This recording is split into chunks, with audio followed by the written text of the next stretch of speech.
Welcome to part one of the course, water. It's one of the things we get asked about the most, and for good reason. It's the biggest bottleneck of the whole boondocking process. But don't worry, by the end of this, you'll know exactly what to expect. Let's start with the obvious. When you're camping off-grid, you have to have access to fresh, safe water. The truth is, most of us have gotten so used to turning the faucet on and expecting water that we forget just how magical it actually is. Boondocking will shatter that illusion, or at least make you appreciate it. But don't worry, we're going to answer all your questions about boondocking and water right now. Where do you store water? Great question. Most RVs have a tank that's already made for storing water. Then it uses a pump to pump that water to your shower or your faucet. I know this sounds basic, but we've actually met people on the road who didn't even realize that they had a fresh tank. Now, this tank is the perfect place to store your water because it's UV protected, and a lot of times the furnace is even vented to this cavity so that it will keep it from freezing in cold temperatures. Where do you get water? Glad you asked. Lots of places. No matter what your setup, two basic concepts apply. Number one, you can fill up before you reach your destination. Or, number two, you can use containers to transport the water back to where your RV is already parked. Let's talk about filling up before you reach your destination. Obviously, if you have a home base or you're departing from a campground, this is really easy. You would just connect the hose, run it into your fresh tank, and fill it up before you leave. There are downsides though. Lots of water equals lots of extra weight, and this can affect your gas mileage or it can even put an unsafe strain onto the frame of your rig. For instance, our freshwater tank when full weighs 320 pounds. A better option might be to drive most of the way there and then fill up really close to your destination. If you have a large rig though, this can get tricky. Here's a few places to try. Campgrounds. Look for campgrounds in the area and offer to pay them to fill up your tank. Sometimes you'll even get it for free. Gas stations. In some areas of the country, gas stations have free water as long as you buy something there. Make sure to call ahead and get permission. Fairgrounds. Often overlooked, these usually have small campgrounds and even dump stations with potable water. City parks. These can be hard to find but also can have dumpsters for trash. Visitor centers. From parks to towns to popular areas, these can be a great place to fill up. Rest stops. Not always, but some states in particular provide this. Water centers. Out west, you'll see these in areas that rely on water cisterns for storage. Campendium. Finally, check the comments for the boondocking spot you're headed and see if anyone mentioned where they got it. This is often the easiest way to find where to get fresh water in a new area. For us, our renovation ended up being a bit on the heavy side, so we do our best to travel without a bunch of water in the tank for our frame's sake. And that brings us to number two, using containers to transport that water back to your RV where it's already parked.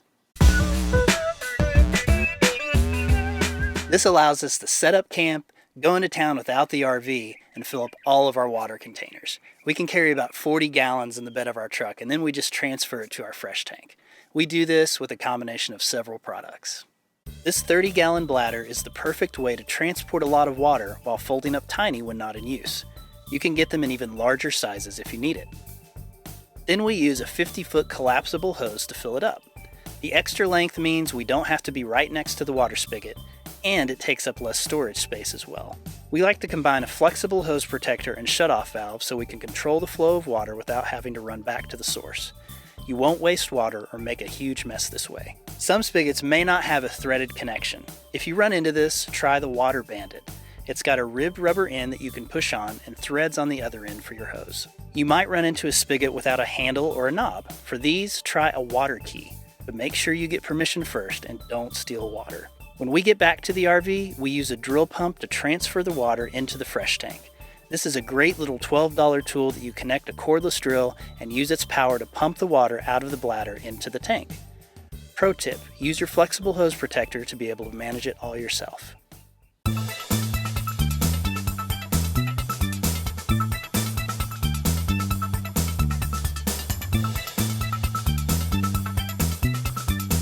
Finally, we always carry two heavy-duty 5-gallon water jugs. They're easy to fill and transport by hand, plus we can pour them straight into the fresh tank without needing to hook up a bunch of hoses and connections. We try to keep these jugs full at all times in case of an emergency. If our fresh tank runs out, we just drive into town and get more water. This lets us stay parked in the middle of nowhere.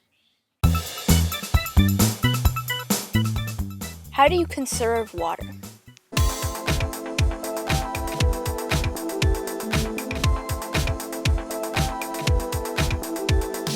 Some RVs have massive 100-gallon water tanks that make it easy not to worry about how much water you're using. And then there's us, a family of 6 with a measly 40-gallon tank. We have to learn how to conserve, or else we're going to spend all our time driving back and forth into town to get more water. So we learn to make adjustments, like showering less. I'm not joking. If you're boondocking, you're probably not going to get a shower every night. But you can learn how to take a Navy shower, which basically means you turn the water on to get wet, soap up, and then turn it back on to rinse off. Pro tip, get a new shower head. The EcoCamel Jetstream or the Oxygenic shower head are perfect alternatives when you're boondocking. These have an opening that suck air through and make it feel like the water pressure is better while actually using less water. Another way to conserve water is to use something like Epic Wipes to stay fresh and clean on the days you don't take a shower. They're biodegradable, they use essential oils, and they're big enough for 2 to 4 people. Or you can become one with the stink and learn to embrace how people lived thousands of years before deodorant and soap. It's up to you. Oh. Ew. Oh. Learning how to do dishes with as little water as possible helps a lot too. Fill up a small bucket part of the way to wash, and when you rinse the dishes off, just trickle the water instead of going full force with it. This lets you get the soap off and save a ton of water. Brushing your teeth? Just don't leave the water running the whole time. But you are already doing that, right? If those Navy showers just aren't working for you, find yourself a campground or a travel stop, pay them a few bucks, and go get a long hot shower. One more thing, we have a composting toilet, which means we're not wasting water while we're flushing. This helps us stretch our 40 gallons a lot further, but we'll cover this more in another section of the course. How do you make sure your water is safe to drink? When filling your fresh water tank, always make sure to use potable water. You can use well water or city water too, but make sure you filter it before drinking. Don't ever put non-potable water in your fresh tank though. We recommend something like the Berkey water filter system to make sure any water you put in comes out safe and clean. It's a decent upfront investment, but the cost is way less per bottle than if you were to buy them at the store. Speaking of water bottles, please don't be the person that brings 100 plastic water bottles when you boondock. Not only are you taking up extra precious space, but you're creating a ton of unnecessary trash. Get yourself a good filtering system like the Berkey, some good insulated cups like a Hydro Flask or a Yeti, and just use the water you already have stored in your tank. It's a good idea to clean your freshwater tank every couple of months. You'll probably need to be in an RV park for this, somewhere with water and sewer hookups. You want to fill up your tank with vinegar and warm water, and then run it through a couple of times, and do the same to your water bladder and your jugs. How long does your water last?